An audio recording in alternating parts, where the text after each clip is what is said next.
Hi, I'm Danielle with Put a Finish on It. If you're a writer looking for an editor, let me know. I'm here finally with my October wrap-up, and still being busy with 2 manuscripts that I'm working on. I only read 4 books in October. First was Happy Endings Are All Like by Sandra Scopitone, a 2 girls in love in a small town story from 1978. It's also a rape and beating story, and it's quite explicit, so be warned. This is the cover of the edition I read. This is another cover. Honestly, if I'd picked up the shadowy figure with knife version, I would have put it right back down. I appreciated each girl's feelings about her sexuality and each family member's response to it as well.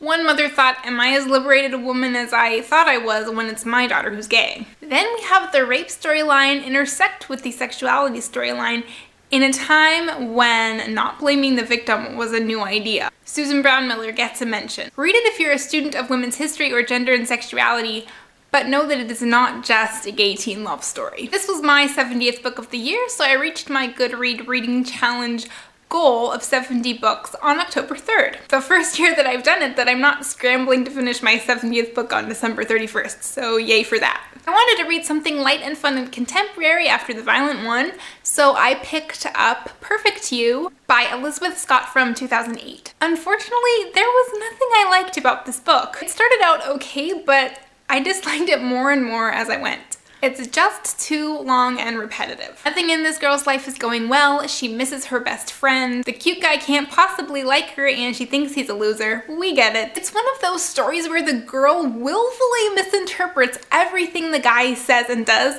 until you want to scream at her. All the supporting characters are one-dimensional. I really could not care about or believe the actions of her parents, her brother, or her grandma. Even if this book had been written in the 80s and was only 150 pages, I still think I would have had issues with it. Typos spotted? More than 10. This book is the queen of the backwards quotation mark. Next, I went back to the 80s with Among Friends by Caroline B. Cooney from 1987. This book uses the Our English Teacher is Making Us Keep a Journal device and weaves together 6th juniors' entries. There's the awesome threesome, the mysterious new boy, and the preppy couple. The awesome threesome has grown up together, but now Jenny has pulled ahead as a genius, composing, writing, and making costumes for the school pageant. Emily and Hillary are jealous, and life has no meaning unless you can share it with friends.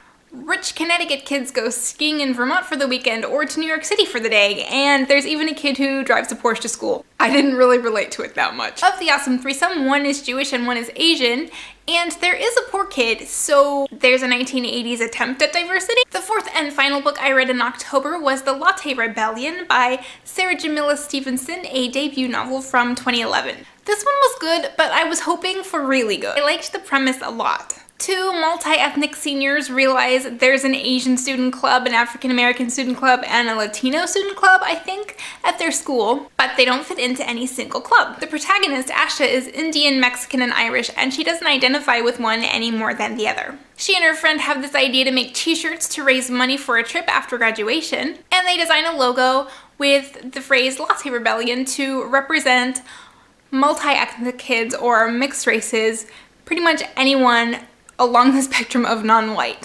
I like that it starts out as just a way to make money and turns into something more, but I wanted more of the something more. Other than repeating the idea that they're representing people of mixed race, the rebellion itself didn't develop enough for me.